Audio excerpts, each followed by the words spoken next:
Why are we still here? Just to suffer every night. I can feel my leg and my arm, even my fingers. The body I've lost. The comrades I've lost won't stop hurting. It's like they're all still there. You feel it too, don't you? Not gonna lie, chat, that's totally me. And that is genuinely how I feel whenever I have to go back to this stinky fucking website called Reddit to read what people have to say. My body literally starts deteriorating in real time, but for some reason, you guys love when I read Reddit posts, so here I am once again traversing the 9th layer of hell for your entertainment. Just know that I'm making the sacrifice for you, so if you could be so kind as to maybe subscribe, or maybe, just maybe, use code TOM for 10% off at gamersubs.gg/Tom.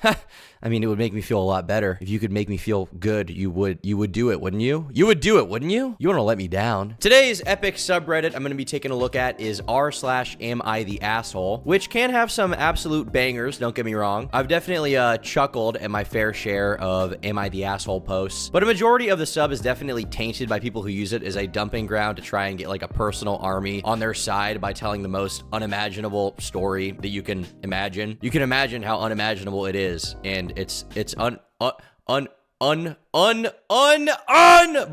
A majority of the stuff on this subreddit is literally like, hi Reddit, I'm a female 22-year-old that loves going to the club with my gals, and I needed to get my hair done, so I went to this freaky rundown beauty parlor because you know your girl needs some money. Cash app and bio, Sharquisha19 boss queen, no caps, no spaces, underscore at the end. And this creepy ass dude with a snake tattoo on his bald freaking head came up to me and tried putting a noose on my head, and his friends were wearing Trump hats, and they screamed at me, "This is MAGA country," in a southern voice. Am I the asshole? And then there's all of these comments that are like, oh my god, that's so terrible. I just sent $24 to your Cash App, Sharquisha, okay? I cannot believe the fucking state of the country you're in, okay? This is crazy. You are definitely not the asshole. And the post will have 20,000 upvotes. The OP will get a bunch of Reddit gold. But there are still a few diamonds in the rough to be found here, so I think we can still get it to work. We can squeeze it a little bit. So let's get started, bruv. Let's get it started, bruv.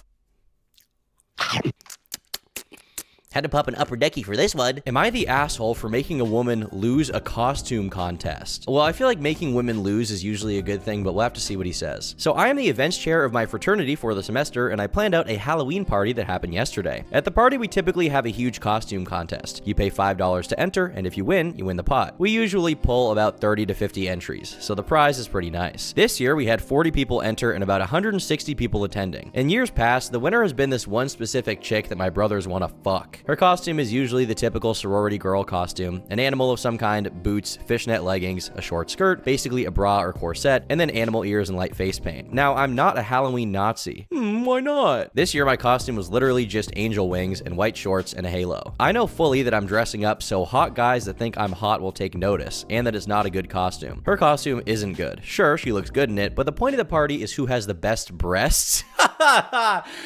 Let's go! Invite me, please. So we have the contest. She was a B, but her ass was hanging out and her boobs were about to fall out of her shirt. See, this is actually a great post because you can actually feel the spite radiating off of this dude. And honestly, I respect the fact that he's honest enough about his bias, okay? I love morally ambiguous characters on r/AITA. AITA, are you going to post? So we held the contest, people voted anonymously, and guess what? She won, but by one vote. I hadn't voted yet, so I simply casted my vote. Then my vice chairman, who agreed with me, casted his vote. That just happened to be enough to put her in second place. When I told my brothers, they bitched and moaned about it, but I told them she simply didn't win and she should do better next year. They eventually talked me into creating a runner-up prize of $50 to the girl. When we announced the winner, she was visibly upset. This was the first time she hasn't won in the last 4 years. Now, apparently, last night one of my brothers was simping hard and told her that I intentionally voted against her because I didn't like her. Not true. I'm genuinely apathetic about her. She found me later that night and cursed me out and said I had a problem with her. I told her simply that we weren't having a sluttiest costume contest, but a best costume contest, and that she's lucky we bent the rules to give her $50. We argued and ended up getting separated. Now a lot of my brothers are pissed at me for pissing her off. Now, despite having the asshole tag and the Redditors melting down in the replies, I think this is weak base. I mean, the poster is kind of the asshole, but it's understandable as to why, and you know, the fact that the lady she hated so much got a runner-up prize of $50 is kind of fucked. Like, they got $50 and they're still upset about it. It's a college costume contest. Is it that big of a deal? I feel like it's not. Frankly, sometimes you just have to sabotage sabotage the people you're jealous of, and I appreciate the honesty, okay? Never, never, never allow your enemies to walk away from you. You should be spending every second of your waking life plotting against them and how you will orchestrate their downfall on your own. Am I the asshole for spending my son's university fund on a trip to Europe to drink beer like I always threatened instead of giving it to his stepbrother after he passed away? Ooh! Now, despite the title seeming like kind of a meme, this post is actually quite the tearjerker, so just get ready for this. My son was smart, smarter than me. I almost requested a paternity test because he was so damn intelligent. That is a joke. Thank you for clarifying that that's a joke. I'm sure it helped the Redditors' brains processing this extremely hard to decipher comedy setup and punchline. I don't think they would have gotten it, but I'm glad that you clarified for them because they do have autism. And, you know, autistic people can have a hard time understanding humor and understanding metaphors. I mean, just look at Oompaville. That guy doesn't even understand the deep metaphor I told him the other day of how I'm going to insert a Feastables bar directly into his butt loaded up with C4 and how that is like actually a positive thing. He didn't get it. He didn't get it. You guys get it. He didn't get it. Disturbing. So it's good to help these guys out now and then. My ex and I divorced when he was about 12. She remarried when he was 14. I did when he was 16. I had an RESP set up for him. That's an education fund in Canada. Canada! Oh, Canada! Oh, Canada! What maple leaf and Indian migrant not that there's anything wrong with that. As long as he went for post-secondary education, he could use the money for anything. I always told him that I was okay with him not going to university. That way I could use the money I had saved up for him to go to Belgium and buy some beer from Monks that only allow you to buy one case. He knew I was joking and he always played along. He wouldn't let me get his goat. He wouldn't let, you weren't able to get his goat.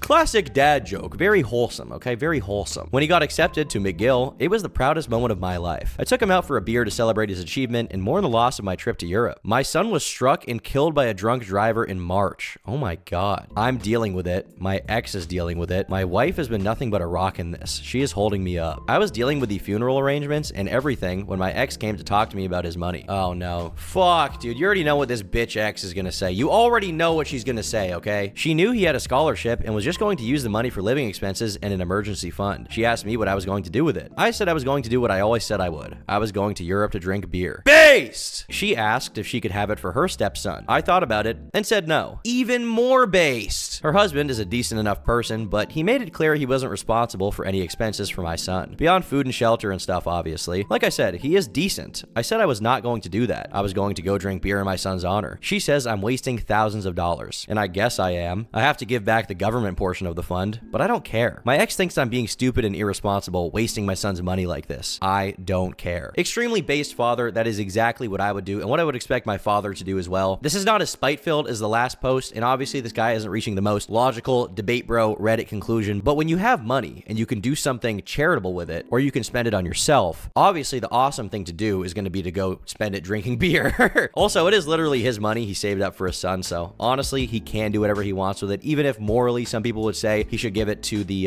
304 wife. His ex-wife? You're telling me I'm gonna give my son's money to my ex-wife? I used to hit her. You think I'm gonna give her money now? Hell nah, brother. We are drinking booze with the monks, okay? We don't need you. Okay, but obviously he probably should have given it to the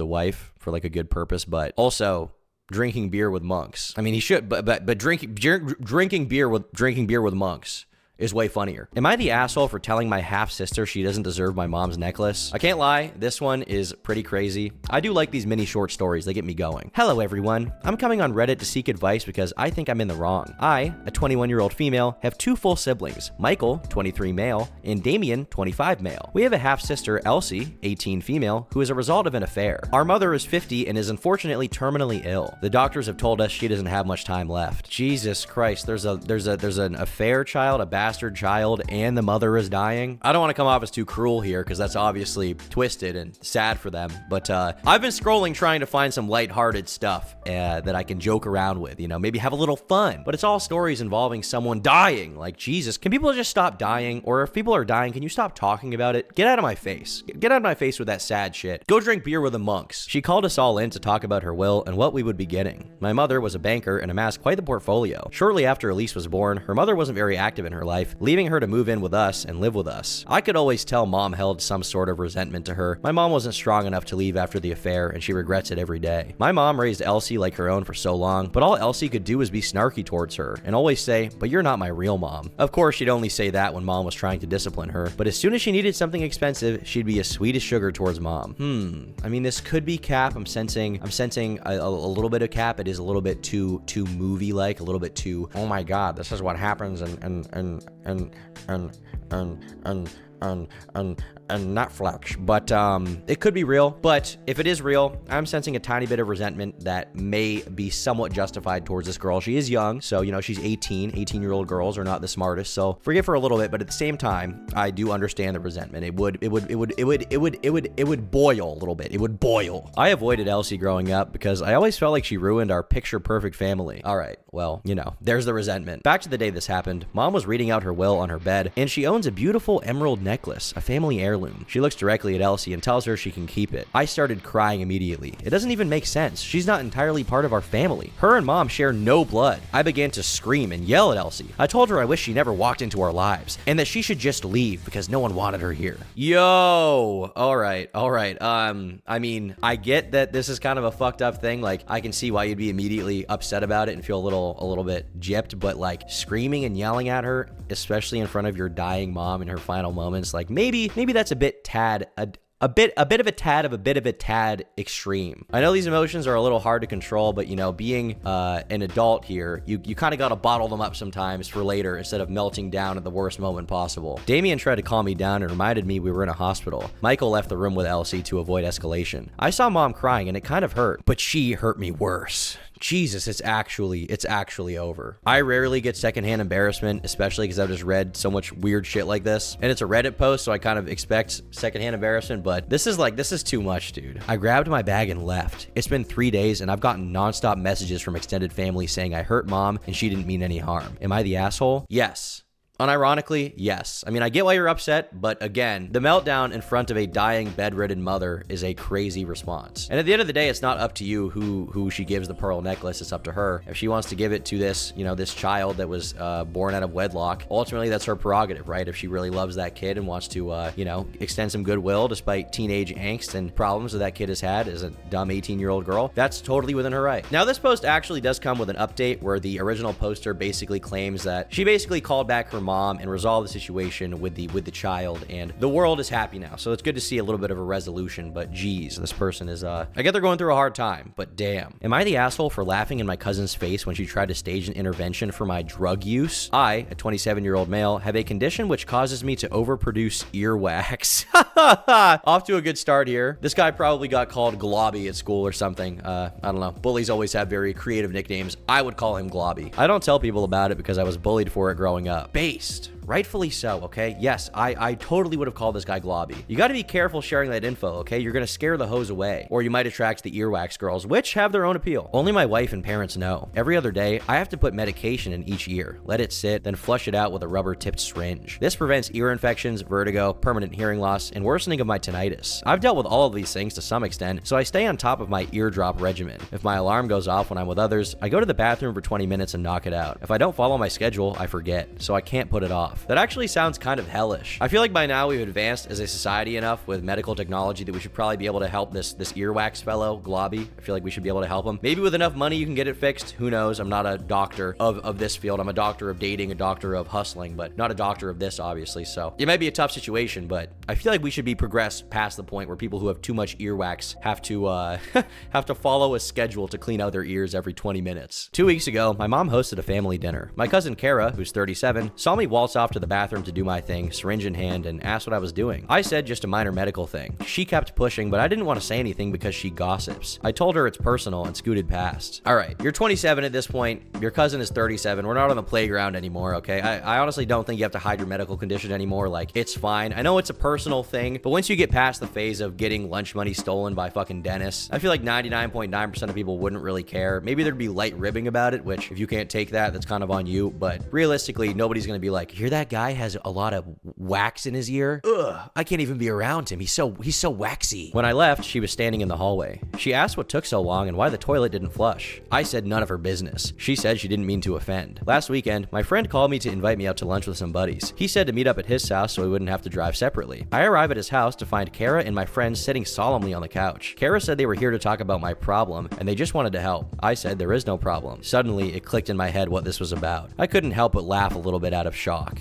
I mean, he's right. That is pretty funny that they think you're addicted to heroin, but instead your ears are just too globbed up. I'm not saying this is OP's fault, but he probably could have just told his 37-year-old cousin, who probably wouldn't have been that judgmental, that he had like a medical condition. I don't think she's gonna give you a wedgie or something. Like, that's the age where people have kids. It's probably fine. Unless there's something I'm missing and your entire family is just straight out of the Bully video game and they're all just destroying you at every moment. Like, why are you in the bathroom, bro? Your ears getting too full again? She asked what was so funny, and I said, first of all, why didn't you talk to my wife or my parents? She said she didn't want to involve my enablers, which just made me laugh harder. She looked annoyed and said she was done trying to help. I said, that's all right with me. She stormed out. Okay, I see what I was missing. She is mentally retarded. It all makes sense now. It all makes sense now. It's all adding up. I explained to my friends. They knew I have a condition but never pressed me on it. I guess when Kara approached them, they thought I was lying. Obviously, I'd rather they know than worry about me being an addict when I'm not. I thanked them for their support anyways. Kara had apparently reached all of my friends through my social media. We all got a good hearty laugh out of it, which Kara must have heard because she was, of course, eavesdropping. She burst back in and told me to tell them the truth, to which I said I did. My friend kicked her out. Then we went to lunch and I thought that was that. Okay, that is pretty funny. I guess Kara might have like a learning disability or something. I would feel bad for calling her retarded if she actually is. Well, probably not, but you know, I can lie and say I would. Maybe she's just a little bit slow. She's got that Sneeko IQ test result, okay? Realistically, what she's going through here is like, she just can't accept that she got it wrong. Obviously, she was acting out of concern initially, but when you try to have an intervention at the first step of the guy showing any resistance, you're like, I quit, and you just storm off. Like, that's not really how you're supposed to do it. You're supposed to like talk to them about it a little more and try to get past that shield if they do actually have an addiction, but she just can't accept that he doesn't, apparently. Or maybe she thinks that everyone in this room also does heroin and is in on this bit. Mom called me yesterday and told me she had talked to Kara about the whole thing and explained. She said Kara was very upset with me and essentially called me an asshole for not explaining and laughing in her face and embarrassing her. I said I was embarrassed and that Kara had no right to my info. I think she shouldn't go around snooping and making assumptions. My mom still thinks I should apologize. Well, obviously the mom's gonna say you should apologize because Kara's a family member and she just wants to get rid of whatever the conflict is. The mom is not thinking who's right, who's wrong. She's thinking, I want a big happy family, which is what moms do. I'm gonna go with the kind of cringe fence sitter take here though and say that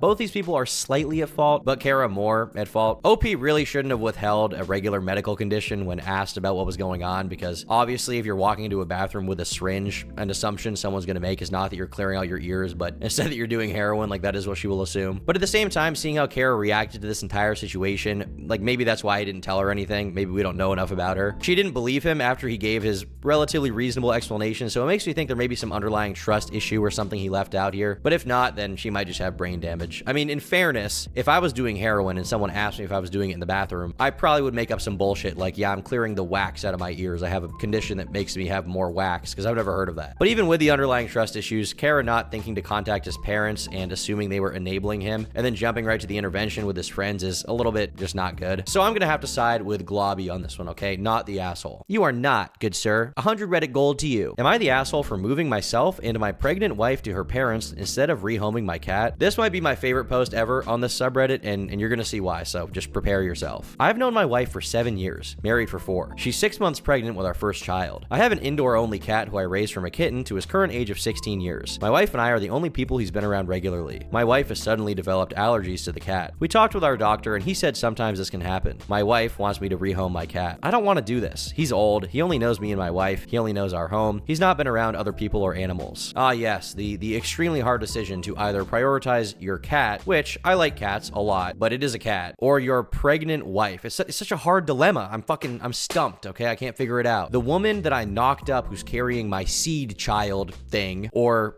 a cat. It's not that difficult. I think it will be very stressful for him, and at this age, it might kill him. I mean, maybe, but I still feel like the guy's being a bit overdramatic. Like, if this was a dog, I would maybe give more leniency, but cats typically are pretty independent, and they adjust to different environments all right. But at the same time, it's not like your wife is asking you to kill the cat. She's just asking you to move him to a different home. Like, realistically, it's not the most impossible thing in the world to do. You can move a cat to a different home. It is possible. The cat will probably not be traumatized forever. And plus, I don't even know why I have to say this. I probably don't. But again, Prager's wife kind of maybe should take priority over the cat. I don't know. Maybe that's just me. Sorry for the controversial takes. I'm getting red pilled today, but you know, trad wife, cat. I love cats. I really like cats, but I think you should just rehome. Just move the cat. Give the cat to your parents or something. I offered my wife a compromise. We can stay with her parents, who live 10 minutes away and have no issues with us taking the spare bedroom until the baby is born. And then, if the allergies persist for her or the baby, I can look into, very carefully, finding my cat a permanent new home. I'd check in on my cat every day. Dude, just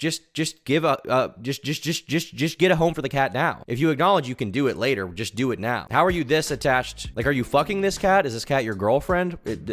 Is the cat extremely tight? Shane Dawson? What's going on? Like, I had animals growing up. We had a dog. We had a cat. I like animals. I especially love cats, okay? They are awesome. But doing this entire rigmarole for your old cat when you have a pregnant wife is weird. There are definitely options available to make sure this cat has a good home. I mean, give your cat to a friend, or just give your cat to her parents so they take care of the cat, or give the cat to your own parents so they take care of the cat, instead of being like, all right, honey, we need to leave the house and the house will be empty except for this one animal. It's kind of, it doesn't make sense. My wife called me a huge asshole for prioritizing my cat over her and the baby's health. I just don't want to traumatize my cat over something that might be temporary. Am I the asshole? You are. I mean, I don't know if asshole is the word, but you're something that's not good. You're something not good, not reasonable, not normal. This is the most shut and closed case of neckbeard Redditor I think ever. Or at least it was, until a new post a few days later. Update edit. None of it matters anymore. After I read the responses to my original post, I started thinking about other options so my wife and I could stay in our home. My brother lives a few hours away, and he spent a few years living with my cat when we were younger, so I called him and explained the situation. He agreed to adopt him, but he was out of town, so the soonest he could come pick him up was the weekend after next. Normal. Character development. A rare sight to see, especially on the internet. It's still kind of sad that, like, you actually had to go to Reddit to figure this out. Like, you probably should have just listened to your wife or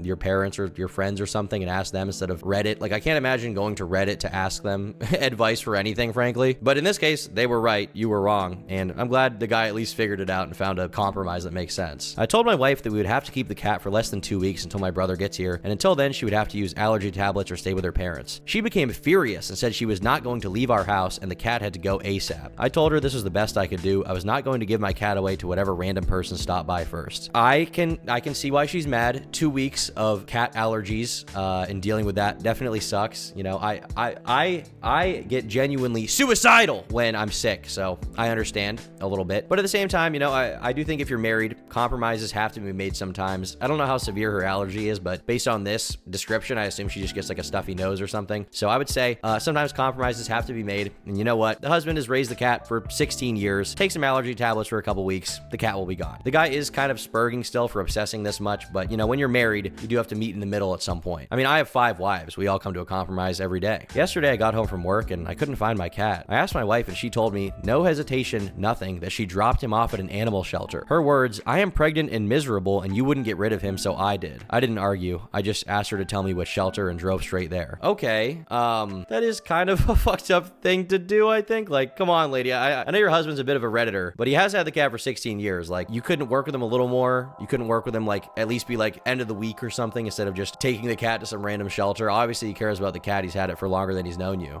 You couldn't take allergy pills for like 1 or 2 days, maybe? Just 1 or 2 days? Just compromise just a little bit. I didn't see my cat at the cages in the shelter. When I showed the lady working there a picture of my cat, she started apologizing. She said they put him with the other cats, but later they were bringing in a large dog, and they have to take dogs past the cat cages to the dog cages. The dog jumped at my cat's cage and barked at him, and my cat panicked and had a heart attack. They gave me his body in a shoebox. I took him home. My wife started apologizing when she saw him, but I ignored her and went straight to the backyard and buried him. I called my brother earlier today and explained what happened. He started yelling into the phone that my wife murdered my cat, and I need to reconsider my relationship. I just feel numb. I haven't said a word to my wife. I don't think I can even look at her. I don't know what I'm going to do. Wow. I don't even know what to say. That is insane whiplash. You start out with like a classic Redditor situation, and you end up with a dead cat in a box being buried in the backyard. And oh my, dude, Jesus. I literally became the Mr. Credible becoming depressed overtime video reading this shit. I'm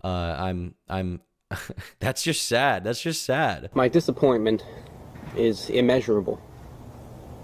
And my day is ruined. Gotta pop a Zen in, or I don't know, take a hit out of the crack pipe after that. Like, Jesus Christ. Need a little bit of a, I don't know. Oh, what's that on my computer? A palate cleanser? Okay, is it okay if I touch you? Yeah? Okay, cool. Is it okay if I touch you?